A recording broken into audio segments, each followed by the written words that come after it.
Hi, everybody, and welcome to the KindHuman Cycling Show. I am your host, Gavin, and today we have Carol Schulte on the call with us today.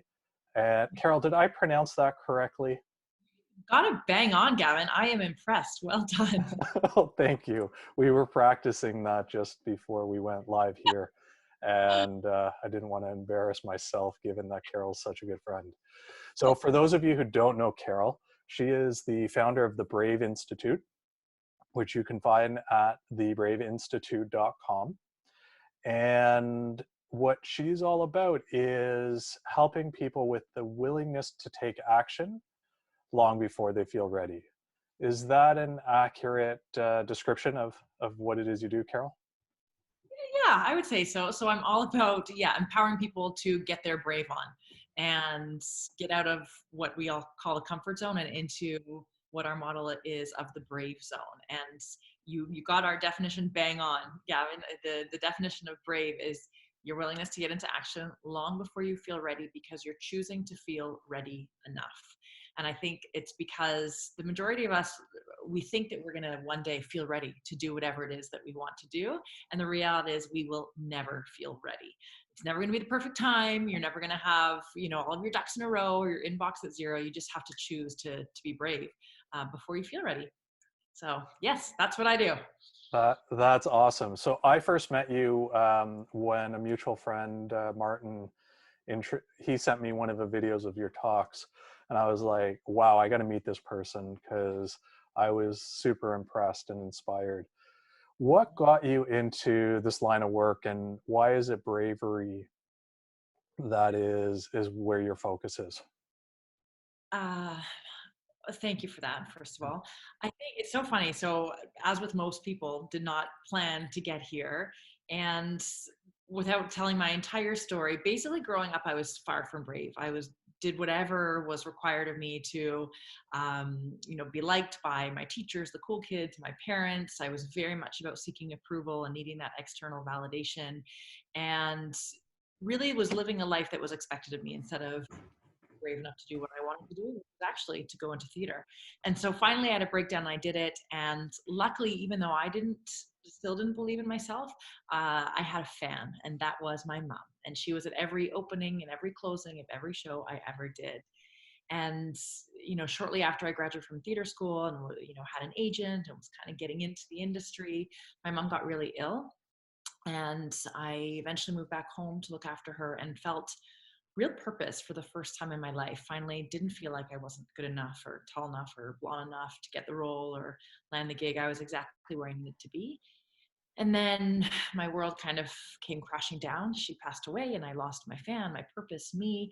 And so I kind of spent a lot of time trying to find me again and really escaping and running away. I was in Thailand volunteering at HIV orphanages for babies and children. I was in India volunteering with Mother Teresa's Missions of Charity in Calcutta.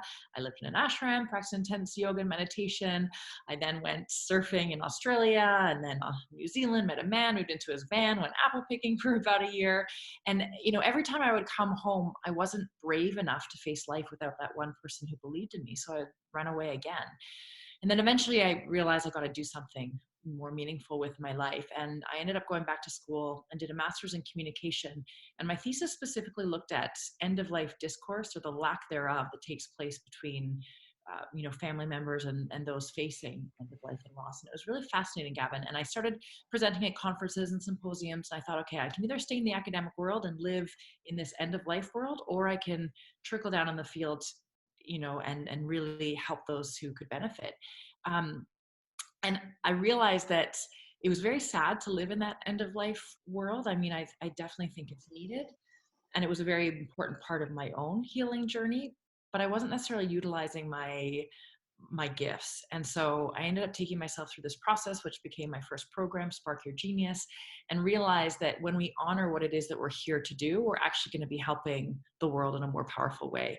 And I really wanted to leave a legacy for my mom. And I thought if I didn't live in that end of life world, that the world would think I'd forgotten her and moved on. But actually, you can leave a more powerful legacy for someone when you are honoring who you are and what you're here to do. So I basically now get to be the cheerleader that my mom was for me, for, all folks who don't have that, and help them figure out how to access the brave that's really within all of us, just maybe is a bit more dormant in some.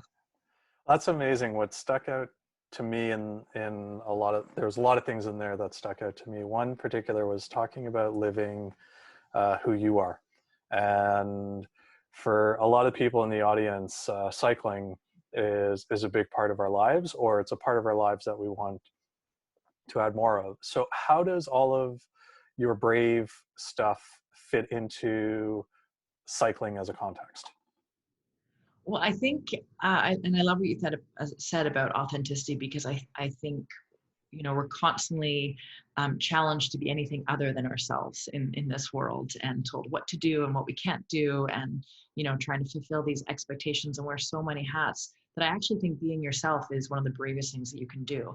And I think with respect to cycling, I think when people are honoring the part of themselves that actually enjoys that, not only is physicality so important, but I think there's something challenging about cycling. And I think when you challenge yourself, when you commit to something, when you take something on before you totally know what it's all about, or before you figure it out, or before you feel ready to do it, I think it's an opportunity to express yourself, to dig deeper, to connect with who you are and what matters, and really an opportunity to be brave. And I think when we physically get out of our comfort zone and do things that push us, then mentally we can take on so many different areas of our life.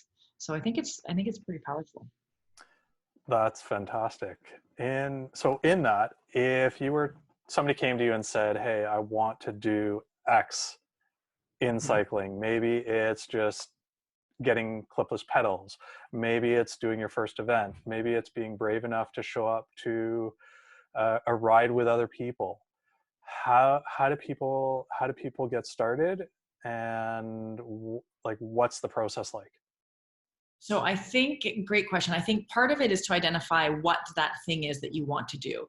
And, sometimes it's I want to do a 100-kilometer race, and sometimes I just want to show up at an event and see what it's all about. But I think we need to get clear on whether or not it's a long-term goal, or whether or not it's something that we can do, because ultimately we have to break it down and help identify what the first step is. Because I think we can get too overwhelmed too quickly if we say, okay, I'm going to drive from, or ride from Vancouver to Toronto, and that's what I'm going to do. You can't really put that on your brave list, right? Like, you can't say, okay, I've checked that off. But you could say, I'm going to reach out to somebody who is in the biking community and ask them what they did when they wanted to get started. Or I'm looking at bike pedals. I'm going to go into a bike store and research and do a little bit of learning for myself. So I think when we break it down and ideally choose one action that will take 5 minutes or less, we can do that. We can take that on. So making a phone call, scheduling time in your calendar, looking at bikes, going to the store, doing some research online. Those small steps start to build that momentum and start to build that brave muscle. And once we've done that first thing, then it'll become clear what the next thing is and what the next thing is. And before you know it, you will have signed up for that race, or you will be, doing whatever it is that you wanted to do. But you do have to break it down and start small. I like that. I like starting small. And also the what you mentioned about momentum. It kind of reminds me as a cyclist, when we're at zero, the most energy we need to expend is how do we get up to our rolling speed.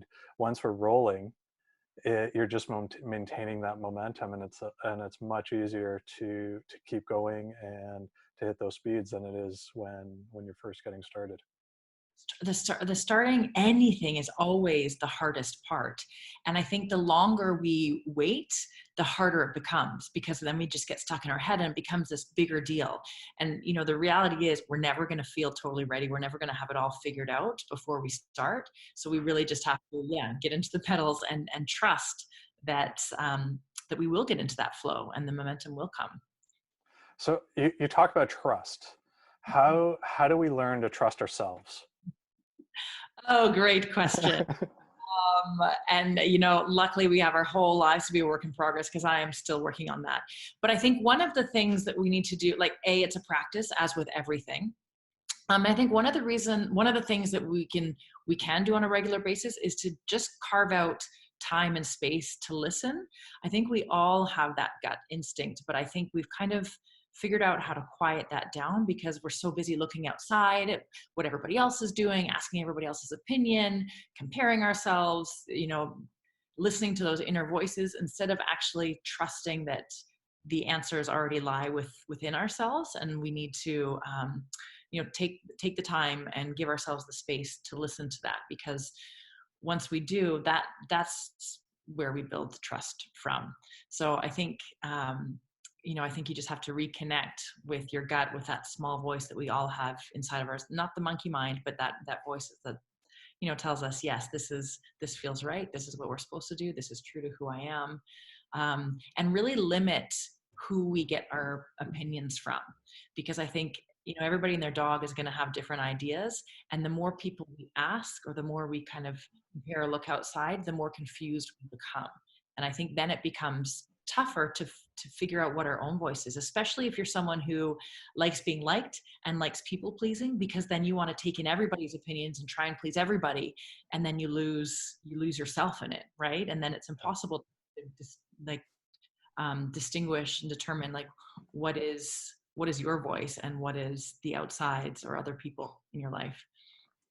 So then if we have, I know we have people out in the audience listening who want to work with you, what kind of programs do you offer, and where would they find out about that? So I do a few different things. I have kind of group offerings. I have one-on-one. I have this awesome Brave community where we're getting into action on a regular basis with the accountability and the group support that you need, with a lot of videos and weekly challenges and monthly themes. So that's kind of exciting. And then I do a lot of live experiential events and training and speaking as well. So you can find all that information at thebraavinstitute.com. And then also, I just launched this new free for anyone, this How Brave Are You quiz, which takes you through a series of questions and then figures out kind of where on the path you are in terms of your getting your Brave on. And I've got videos for all the different stages and personalized results with challenges, Brave action challenges that will help you get you from where you are to the next stage. So that's kind of exciting too. So I'll share the link for that. I'm so excited to do that. I'm actually, when you were talking about the quiz, I kind of got a little nervous because I kind of see myself as somebody who's brave. But I'm also, Be here. exactly. But I'm kind of scared to take the quiz because I want to make sure I come out as being brave in the quiz too. But anyways, I'm going to go do that and we'll see what happens. Yes, please do be brave enough to do it. And just quickly, brave looks differently to everyone. And in some areas of our life, we may be braver than others. So it's really about where you are and how close are you to getting to where you want to be. So it doesn't matter where you're at. The reality is we all want to be braver, whether or not you're a super successful entrepreneur or, a CEO or executive director or, first day on the job. We all have areas that we want to be braver. So the good news is we have our whole lives to grow. And, you just have to honor and be honest with where you're at, because then you'll know what your next step is. That's amazing. So, well, thank you so much for joining us today. It's always a pleasure to be with you. You have such a fun, bubbly personality. And I know that when I'm in the room with you, my energy level goes up. And so that's always an added bonus, as well as everything that I learned from you. So thank you so much. Thank you so much, Gavin. Thank you for being you and for doing this. I know that you're reaching and helping a lot of people, so I commend you. And so fun to be here with you. Thanks, Carol. And to all of you out there in the audience, thanks so much for watching or listening today. We're excited to move forward with the KindHuman Cycling Show. And I'm so grateful that you're here for the ride with us. Have a great day. Bye now.